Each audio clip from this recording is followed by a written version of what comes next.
Hello दोस्तों, कैसे हो आप सब। आज की जो वीडियो है वो बेस्ड है आईसीएआई की आज की एक नोटिफिकेशन में, जिसमें कि एक बहुत ही महत्वपूर्ण रेगुलेशन 58 जो कि आर्टिकलशिप से डील करती है उसको अमेंड कर दिया गया है। अमेंडमेंट की जो प्रपोजल है वो तो बहुत ही पहले आईसीएआई ने भेज दिया था। आज मिनिस्ट्री ऑफ कॉर्पोरेट अफेयर्स ने भी उसे अप्रूव कर दिया, जिसको देख के मुझे बेहद दुख है कि मिनिस्ट्री ने कैसे इस अमेंडमेंट को अप्रूव कर दिया। आईसीआई ने भेजा वो तो चलो समझ आ गया, बट मिनिस्ट्री ने भी अप्रूव कर दिया तो बहुत दुख हुआ मुझे। और सच में मैं बहुत दुखी हूँ इस अमेंडमेंट को बताते हुए। और मैं दुखी क्यों हूँ वो भी मैं आगे बताऊंगा इसका रीजन, और क्या इसका सोल्यूशन हो सकता है वो भी आगे हम डिस्कस करेंगे। देखिए, ये अमेंडमेंट है, रेगुलेशन 58 है जिसको अमेंड कर दिया गया है। रेगुलेशन 58 डील करती है सप्लीमेंट्री आर्टिकल से।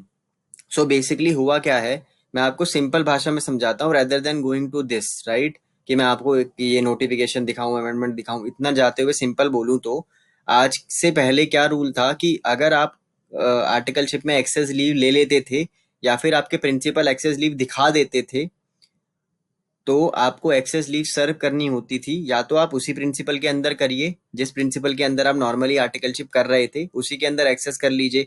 या तो आपके पास एक चॉइस होती थी कि आप उस प्रिंसिपल के अंदर ना करके किसी और प्रिंसिपल के अंदर, किसी और सीए के अंदर भी अपनी एक्सेस लीव को सर्व कर सकते थे, which is I think the correct position.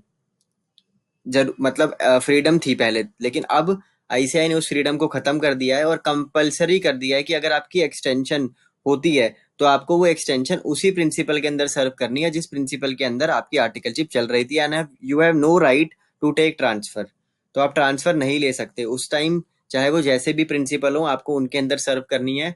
और इसके बहुत ज़्यादा प्रैक्टिकली इस रेगुलेशन का मुझे लगता है बहुत ज़्यादा मिसयूज भी हो सकता है, क्योंकि आज की डेट में भी मैं बहुत सारे स्टूडेंट मुझे पर्सनली जो है रीच आउट करते हैं, बिकॉज आईसीआई की जो आर्टिकलशिप से रिलेटेड रेगुलेशन है वो थोड़ी सी जटिल है और वो टूवर्ड्स प्रिंसिपल फेवरेबल है। और प्रैक्टिकली अगर प्रिंसिपल आर्टिकल को साइन वगैरह नहीं करते हैं या फिर परेशानी होती है तो उस केस में फिर आईसीएआई कुछ नहीं कर सकते ड्यू टू दिस रेगुलेशन।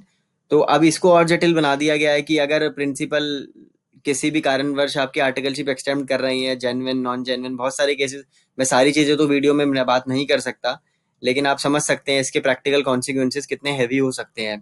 तो दोस्तों, ये चीज़ मुझे आपको बतानी थी। और अगर अब मैं, क्योंकि हम प्रॉब्लम पार्ट पे डिस्कस ज़्यादा नहीं करें तो ही बेटर है, हम अगर सॉल्यूशन पार्ट पे डिस्कस करें तो सॉल्यूशन इसका यही होगा कि दोस्तों, एक सीए की जर्नी में ना आर्टिकलशिप बहुत महत्व रोल होता है। पढ़ाई आपको खुद करनी है, सब कुछ आपको खुद करनी है, बट आर्टिकलशिप पे आप डिपेंड होते हो अपने प्रिंसिपल के ऊपर।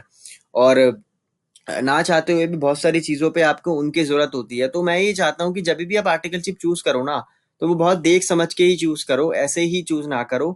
क्योंकि मैंने देखा है आर्टिकलशिप की प्रॉब्लम्स ऐसे ऐसे मेरे सामने आई हैं जिसको देखते हुए एक सीए स्टूडेंट की सीए तक नहीं हो पाती पूरी, और वो सीए भी नहीं कर पाता, अपनी सीए छोड़नी पड़ती है उसको due to the articleship problem जो प्रैक्टिकली उनको आती है। ऐसी ऐसी आई है, वो मैं डिस्कस एक एक नहीं कर सकता, बट है। तो आर्टिकलशिप बड़े ध्यान से चूज करिए दोस्तों। और बाकी आप पर्सनली कनेक्ट करके मुझसे बात कर लीजिए अगर आपको और किसी सॉल्यूशन पे बात करनी है तो। वीडियो में तो मैं यही कह सकता हूँ कि आर्टिकलशिप ध्यान से चूज कीजिए। आपको कोई डाउट होता है इसमें आप कमेंट बॉक्स में पूछ सकते हो, बट आज की डेट में यही रेगुलेशन है दोस्तों। चैनल को सब्सक्राइब कीजिएगा। All the best.